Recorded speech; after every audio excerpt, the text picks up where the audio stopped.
Ketua Komisi 11 DPR RI Misbakun soroti kebijakan Menkyu Purbaya kucurkan 200 triliun rupiah. Laklak Biu kuliner Bali, warisan tempo dulu degar rasa melegenda. Unik menikmati suguhan instalasi seni daur ulang sampah di restoran bawah air. Halo, selamat pagi pemirsa setia Berita Nasional TV. Senang sekali Berita Nasional Pagi kembali hadir menyapa Anda.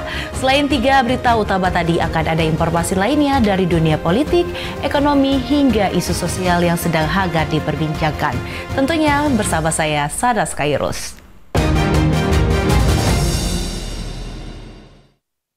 Ya pemirsa, informasi pertama, Ketua Komisi 11 DPR RI Muhammad Misbakun menyoroti langkah awal Menteri Keuangan Purbaya Yudi Sadewa dalam memperkuat likuiditas perbankan melalui kebijakan penempatan dana 200 triliun rupiah.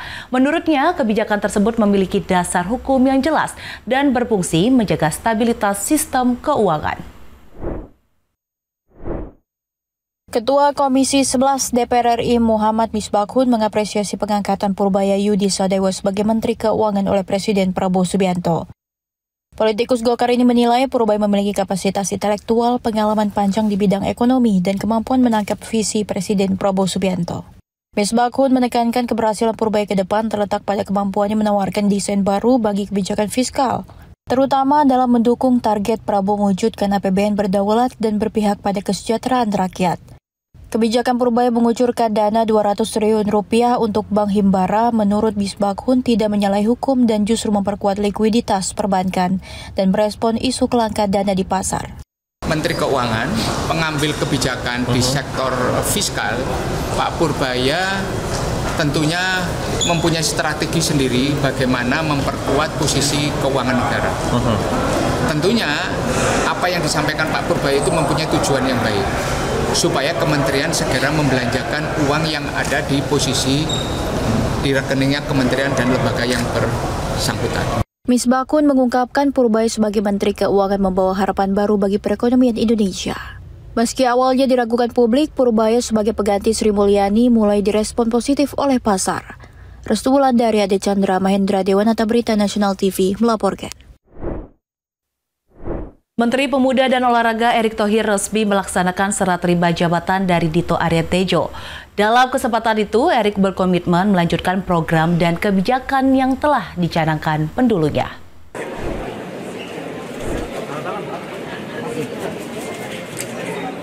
Proses serah terima jabatan Menteri Pemuda dan Olahraga berlangsung khidmat di kantor Kemenpora Jakarta Kamis pagi. Acara dihadiri sejumlah pejabat dan pegawai kementerian yang memberikan aplikasi atas pengabdian Dito Aryo Tejo selama memimpin Kemenpora. Dito menyampaikan terima kasih atas kerjasama selama menjabat dan menekankan pentingnya melanjutkan program yang sudah dirintis khususnya di bidang pembinaan olahraga dan pemberdayaan pemuda. Menpora baru Erick Thohir dalam sambutannya menegaskan komitmen untuk melanjutkan program yang sudah ada sekaligus melakukan penyesuaian sesuai arahan Presiden. Baginya, kepemimpinan di Kemenpora harus berkelanjutan dan bersifat inklusif. Erick menyebut Kemenpora harus menjadi rumah bersama yang merangkul semua pihak mulai dari organisasi kepemudaan, tokoh-tokoh muda hingga pelaku dan penggerak di dunia olahraga. Melalui sinergi, pemuda diharapkan mampu mengukir prestasi dan memberikan kontribusi bagi kemajuan bangsa. Tim Kemenpora yang hadir, saya mengucapkan dengan tulus hasil kerja nyata dari Pak Dito selama ini yang tidak lain juga punya hubungan yang sangat erat dengan saya tentu di olahraga, tapi juga secara keluarga juga sangat dekat. Dari Jakarta, Lydia Junita, Anggada Agung, Berita Nasional TV melaporkan. Ya pemirsa, Partai Golkar mengajak masyarakat di Provinsi Papua untuk bersatu setelah Mahkamah Konstitusi secara resmi menolak gugatan atau hasil pemungutan suara ulang pemilihan Gubernur Pilgub Papua. Mahkamah Konstitusi MK menolak gugatan pasangan calon nomor urut 1 Ben-Hur Tommy Mano dan Konstan terkait hasil rekapitulasi pemungutan suara ulang PSU pemilihan Gubernur Papua. Putusan MK ini mengakhiri sengketa dan memastikan paslon nomor urut 2 Matius Derek Pakhiri Aryoko Ruma Ropen sebagai pemenang sah dan final Pilgub Papua. Partai Golkar menyambut kemenangan Matius Fakiri dan Aryoko sebagai gubernur dan wakil gubernur Papua terpilih 2024-2029. Partai Golkar mengajak masyarakat di Provinsi Papua untuk bersatu setelah MK secara resmi menolak gugatan hasil PSU Pilgub Papua. Wakil Ketua Umum Golkar Idrus Marham menyampaikan hal tersebut seiring dengan sikap Ketua Umum Golkar Bahlil Lahadalia atas putusan MK terhadap kemenangan pasangan Matius Fakiri dan Aryoko sebagai gubernur dan wakil gubernur Papua terpilih periode 2025-2030. Arahan Ketua Umum DPP Partai Golkar Bung Bahlil Lahadalia telah mengingatkan kepada kita semua, khususnya kepada pasangan gubernur dan wagub yang terpilih. Apa pasangannya? Dia mengingatkan kita ini satu keluarga. Ya, boleh bersaing tetapi tetap satu keluarga. Ya, kebersamaan, kegotong royongan, kekitaan, nilai-nilai inilah yang sejatinya menginspirasi kita untuk kembali ya bersama-sama merawat, membangun daerah Papua.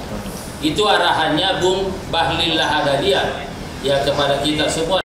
Idrus menambahkan meskipun Gubernur Papua terpilih Matius Fakiri dan Wakil Gubernur Papua terpilih Aryoko didukung oleh Golkar dan beberapa partai lainnya, namun saat terpilih mereka merupakan Gubernur dan Wakil Gubernur Papua.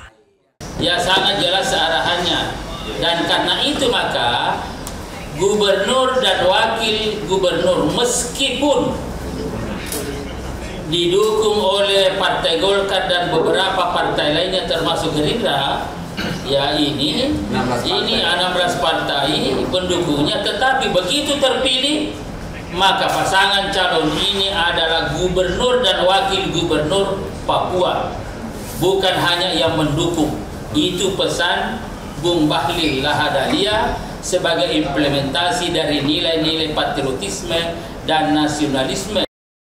Terakhir, Idrus juga menekankan peran Bahlil atas kemenangan pasangan Matius Aryoko sangat besar mengingat ketum Golkar tersebut merupakan putra daerah dari tanah Papua. Restu Wulandari, Ade Chandra, Mahendra Dewanata, Berita Nasional TV melaporkan. Kantor Komunikasi Kepresidenan atau PCO gelar konferensi pers update layanan cek kesehatan gratis yang telah menjangkau 30 juta orang. Dirjen Kesehatan Primer dan Komoditas Kementerian Kesehatan Maria Endang Sumiwi Maria menjelaskan, dari 29,8 juta masyarakat yang sudah mendapatkan layanan kesehatan gratis, 5,9 juta diantaranya adalah peserta didik yang berasal dari 91.184 sekolah, mulai dari jenjang SD hingga SMA, termasuk pesantren di 38 provinsi. Assalamualaikum warahmatullahi wabarakatuh. Selamat pagi menjelang siang. Sudah siang ya rekan-rekan media yang kami hormati. Hingga pertengahan September 2025, layanan cek kesehatan gratis sudah menjangkau hampir 30 juta orang. Cek kesehatan gratis merupakan program hasil terbaik cepat Presiden Prabowo Subianto dalam upaya membangun sistem kesehatan yang adil, menyeluruh, dan fokus pada pencegahan.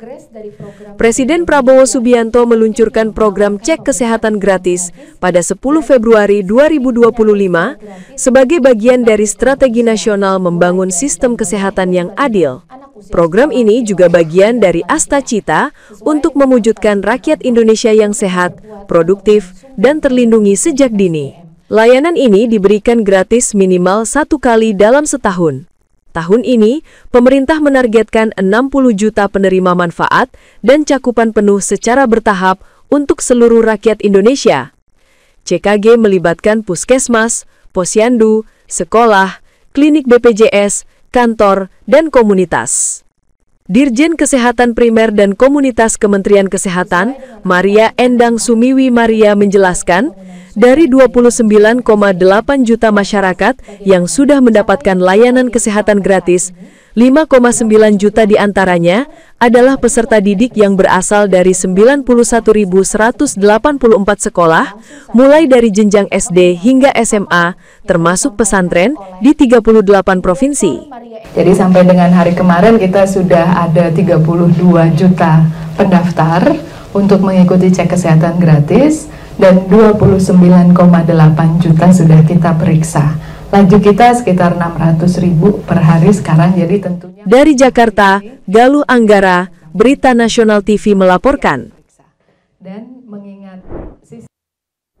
Ya pemirsa, terjadi eksodus massal di jalur Gaza di Palestina. Ribuan warga Palestina meninggalkan kota Gaza lantaran operasi militer Israel semakin intensif.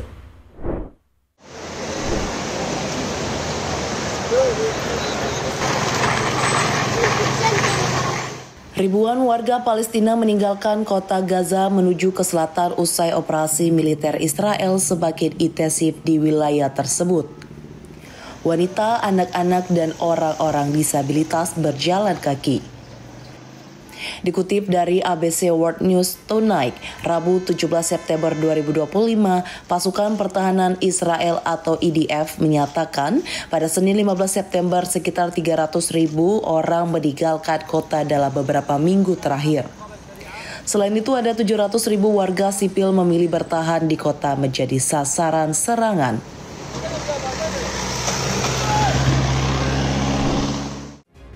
Informasi berita lainnya akan kami sajikan usai jeda berikut ini. Tetaplah bersama kami di Berita Nasional Pagi.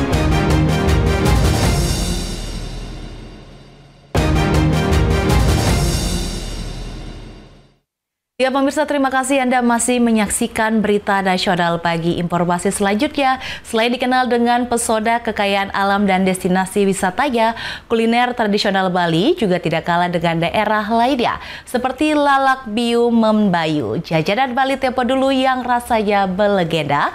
Menariknya, jajanan ini kini hanya bisa ditemui di salah satu warung sederhana di Banjar Penebel Kaja, Penebel Tabanan, Bali.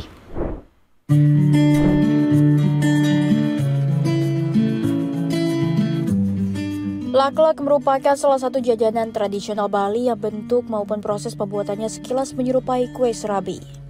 Terbuat dari adonan tepung, beras, dicampur air, serta bahan lainnya, laklak biu sejatinya berbeda dengan jajanan laklak Bali pada umumnya. Namun laklak biu memiliki ukuran lebih besar dengan tampilan unik menyerupai crepes dengan topping pisang di dalamnya. Untuk bisa menikmati jajanan Bali tempo dulu, penjelajah kuliner harus meluangkan waktu jauh-jauh datang ke warung Membayu milik Iketut Sutarma, 74 tahun di pinggir jalan utama yang menghubungkan Penebel menuju Batu Riti, tepatnya di Banjar Penebel Kaja, Penebel Tabanan, Bali. Sejak pukul 8 waktu Indonesia Tengah, Iketut Sutarma telah disibukkan membuat pesanan laklak biu yang masih dikerjakan secara tradisional. Proses pembuatan dilakukan secara sederhana, yakni adonan cair dari campuran tepung beras, terigu, dan kanji didadar pada lempengan terakota di atas tungku kayu bakar. Di atas adonan kemudian ditaburi topping pisang dan kelapa yang diparut tanpa dicampurkan gula.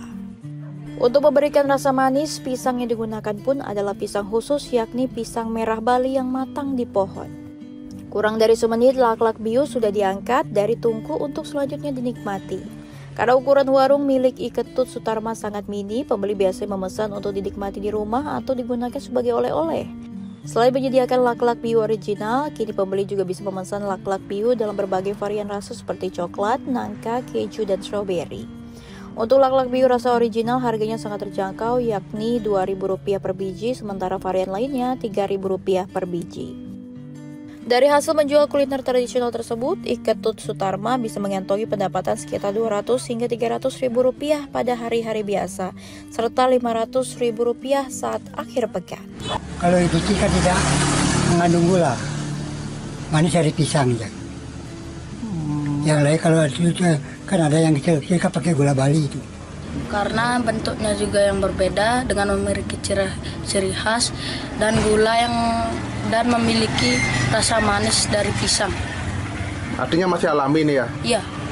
Kalau laklak biu Membayu ini tentunya sangat berbeda dengan laklak yang lain karena ini masih bersifat alami tanpa bahan pengawet. Terus manisnya itu murni dari itu kan pisang tuh laklak Membayu nih. Jadi rasa manisnya itu terasa banget dari pisangnya gitu loh, bukan. Resep kuliner laklak biu khas Tabanan satu-satunya di Bali diperoleh Ketut Sutarma dari neneknya bertahun-tahun membuat kuliner. Ketut Sutarma awalnya berjualan bubur khas Bali, karena tidak terlalu laku, Sutarma akhirnya banting setir menjual laklak biu. Berkat menjual kuliner legendaris tersebut, Ketut Sutarma kerap diundang mengikuti berbagai festival kuliner yang digelar oleh pemerintah di Bali maupun luar Bali, bahkan hingga ke Jakarta. Dari hasil berjualan kuliner Bali tempo dulu tersebut, Ketut Sutarma yang telah berusia uzur mampu menopang perekonomian keluarganya. Lantaran telah berusia tua, Ketut Sutarma berancang-ancang mewariskan usaha yang menjadi ikon kuliner Pulau Bali tersebut kepada anak cucunya. Dari Bali, Bagus Raditya, Berita Nasional TV melaporkan. Ya pemirsa, minim pasokan membuat harga ayam potong di pasar tradisional di Kulon Progo, Yogyakarta merangkak naik. Harga ayam biasanya dijual kisaran Rp30.000 per kilogram, kini tembus Rp39.000 per kilogram. Harga ayam potong di pasar tradisional di Kulon Progo, Yogyakarta merangkak naik sejak sepekan terakhir. Penyebabnya pasokan ayam potong berkurang. Seperti di Pasar Bendungan Wates, Kabupaten Kulon Progo, harga ayam potong mencapai Rp39.000 per kilogram. Biasanya dijual Rp30.000 per kilogram. Kenaikan harga mulai dirasakan sejak pertengahan Agustus 2025. Imbasnya, sebagian pedagang mengaku penjualan mereka berkurang drastis hingga 60%. Tanggal 11 Agustus itu masih 30.000, terus paginya udah naik 2.000 lagi. Naik 2.000 lagi sampai 39.000. Ayamnya karena apa itu? Stoknya menipis, soalnya dari kemarin itu harga ayam kan murah. Harga ayam potong naik juga berdampak pada konsumen. Warga memilih memangkas jumlah pembelian ayam potong demi mencukupi kebutuhan lain. Gimana ya? Ya makanya dikurangi. Jumlahnya yang dikurangi ya. Tapi cukup memberatkan juga ya.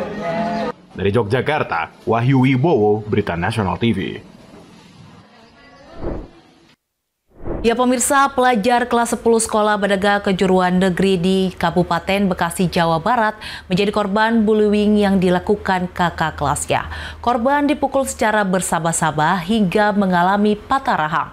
Saat ini kondisinya sangat memprihatinkan.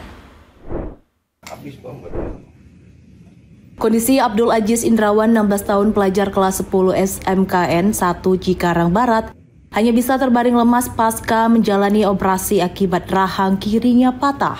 Korban harus menerima asupan makanan melalui selang pasca pemasangan pen. Peristiwa terjadi pada 2 September 2025 di lapangan sekolah. Korban diduga melanggar aturan yang dibuat kakak kelasnya hingga dikeroyok oleh 13 orang senior. Akibatnya wajah korban mengalami memar serius dan patah rahang. Menurut orang tua korban, Indra Prahasta, pihak sekolah dinilai tidak kooperatif dan terkesan menutupi kasus bullying ini. Hingga kini pihak sekolah belum menjenguk korban meski kondisinya sangat memprihatinkan. Sebuah lapangan, ternyata di sana mereka itu dibawa sekitar lebih dari 10 orang ke lapangan. Mereka itu diposisikan tuh jongkok, terus kepalanya itu menghadap ke langit. Nah, di situ mereka dipukul. Orang tua korban berharap para pelaku segera diproses hukum. Kasus ini sudah dilapor ke Polsek Cikarang Barat dan Polres Metro Bekasi. Saat ini masih dalam penyelidikan. Dari Bekasi, Muhammad Ridwan, Berita Nasional TV melaporkan. Kami akan kembali usai jeda berikut ini. Tetaplah bersama kami di Berita Nasional Pagi.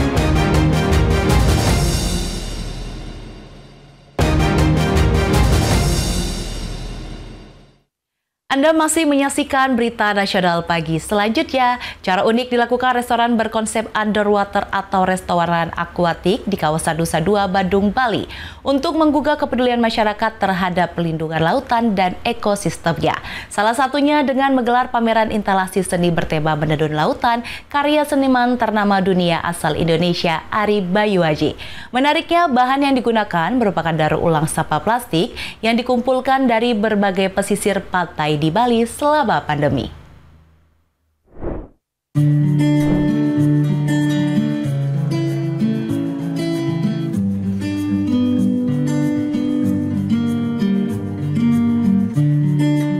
Sambil menikmati hidangan dan suguhan pemandangan bawah laut yang luar biasa, pengunjung restoran bawah air berkonsep underwater atau restoran akuatik di kawasan Nusa Dua Badung, Bali, kini bisa menikmati instalasi seni unik bertema menenun lautan.